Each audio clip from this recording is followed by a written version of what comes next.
Thank you so much, guys, for tuning to this video. I'm talking about Mike Johnson. He is losing control.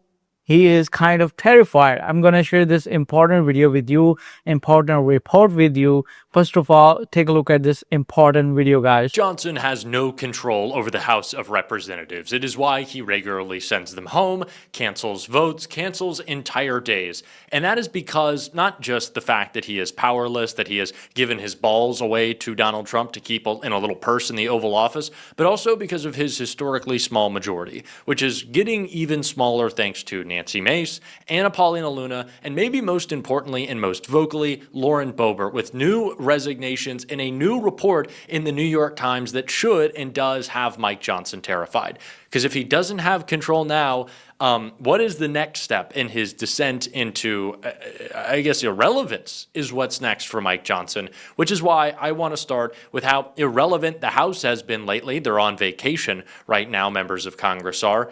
And it's because Mike Johnson, he's not a leader before we get to Mace, Luna, and of course, Lauren Boebert. Punchbowl News reports it's all falling apart for House GOP this week. The wheels are coming off the House Republican Conference, and a week that was supposed to set the tone for a furious period of election year legislating, Speaker Mike Johnson's House GOP majority is once again the epitome of discord and dysfunction. It's not really clear how House Republicans will get through the next few days, or earlier this week, and they didn't. Johnson's leadership team may lose yet another big rule vote, and they did. There's constant grumbling inside House Republican leadership circles as people snipe at one another, which we'll get to in a minute. Senate Republicans are furious with their House GOP counterparts. The White House seems fed up with the chaotic House GOP conference too. Plus, the stakes couldn't be higher politically and policy-wise. If this is the situation right now, and what will happen after Trump will lose the midterms election, and Trump is saying, before even results are announced of midterms, he's saying we are going to lose midterms because it's normal that the governing party, the party which is in the government, they lose the midterms. It's a history. So right now, Trump is already kind of claiming like we are going to lose this election. So he is making it normal. But the 65% of USA people, they have, they are saying the economy is not good. They are saying we don't want this US-Iran war. It's an unwanted war. Trump started this just to hide Epstein files and, these type of issues. A lot of people, a lot of political commentators, they are claiming Trump started this war to just hide Epstein files issue. Now, nobody is talking about it. It's been 1.5 months and everybody was talking about war, and nobody was talking about Epstein file. This is the allegation that most of political commentators, they are saying about President Trump. After a Rules Committee hearing that stretched from Monday to Tuesday, House GOP leadership plans to go to the floor with a blueprint for debating several key bills. These include FISA Section 702 renewal, a farm bill, legislation allowing the year-round sale of E15 ethanol fuel, and a budget resolution to fund ICE and Border Patrol. None of these they were able to get done. But that GOP-drafted rule looks destined to fail, another potentially devastating misstep for Johnson and his top lieutenants. And then what? Will Johnson keep the House over the weekend? He didn't. Will Johnson cancel the upcoming weeks-long May recess? No. Will Johnson have to punt to the Senate to ensure that the nation's most critical foreign surveillance program doesn't expire? House Republicans want to portray themselves as the grown-ups, as we're about to get to in a second in Washington, ahead of what's expected to be a difficult midterm election. But at this point, they look like amateurs, and their majority is in deep trouble. The legislative morass, despite months of internal discussions, House Republicans can't agree among themselves about how to move forward on extending FISA. Even more importantly, the White House sent Capitol Hill a memo Tuesday night basically ordering House Republicans to move forward with a Department of Homeland Security funding bill that already passed by the Senate and it's just not getting traction. So Mike Johnson is already feeling the chaos that is around him, and he cannot grab control of anything. Republicans are in revolt. It is what I want to talk about with Nancy Mace, Anna Paulina Luna, and Lauren Boebert. I also want to kind of critique some of the hypocrisy of what they're saying with their resignation bombshells and all the news. But I also want to point to what was alluded to in that clip, what Mike Johnson says about his conference in the House. It is insane. They have full-on Trump derangement syndrome, okay? And it informs how they see the world and how they react, and how irresponsible they are now is on full display for the whole country. I hope voters remember this in the fall. You got to keep the grown-ups in charge, and that's the Republicans.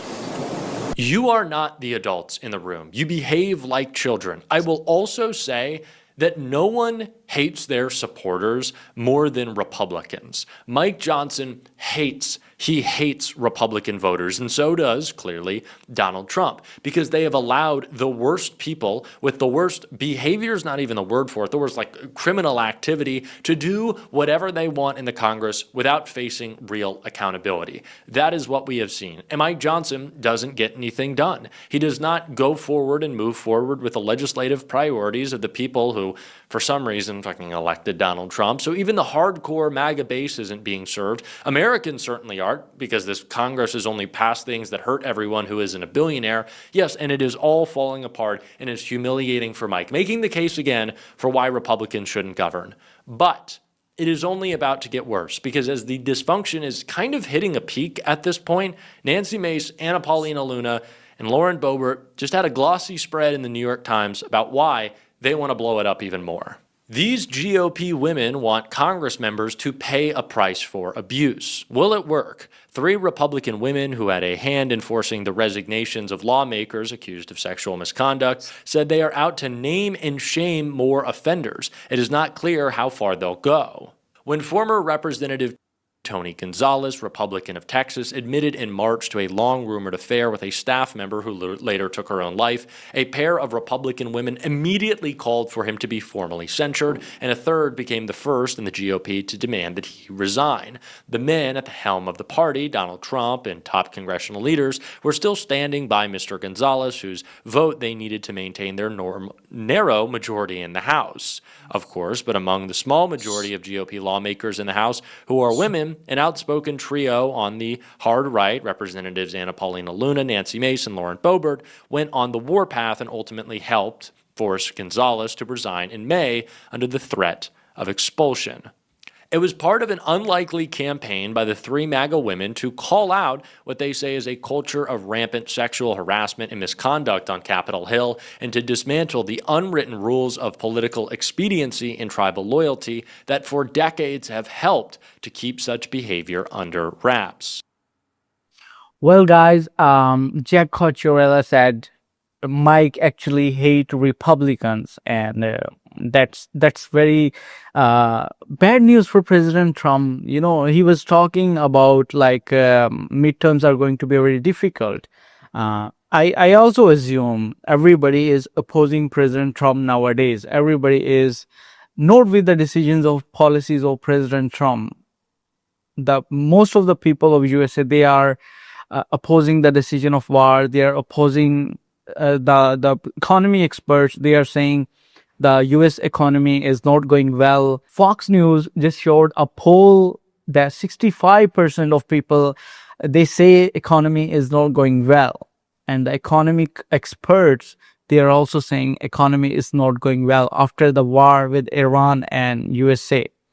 So what benefits the common people of USA are getting from Iran-US war? Can you tell me in the comment section? And what are your plans about President Trump? And have you voted for President Trump in a previous election? And what are your plans about midterms? Trump is already saying, I'm going to lose the midterms. You know, it's a history. Every governing party, every party which is in a government, they lose the midterm. So it's normal. He is making it normal. He is normalizing it. But what is the reality? I just want to tell you that they are going to lose barely. President Trump is going to lose midterms very barely. What is your experience? What is your stance? Let me know in the comment section, because whenever I goes to my YouTube channel analysis, I got to know most of my viewers are, my editor tells me most of my viewers are 65 plus. I'm talking about the age 40 plus, 50 plus, 60 plus. So I assume you have great knowledge, you have great experience about politics. And can you predict the future of President Trump? Let me know in the comment section, guys. I'll bring more important videos for you. Till then, please take care of yourself, and please take care of your health as well. It's really very important. It's important more than everything right now.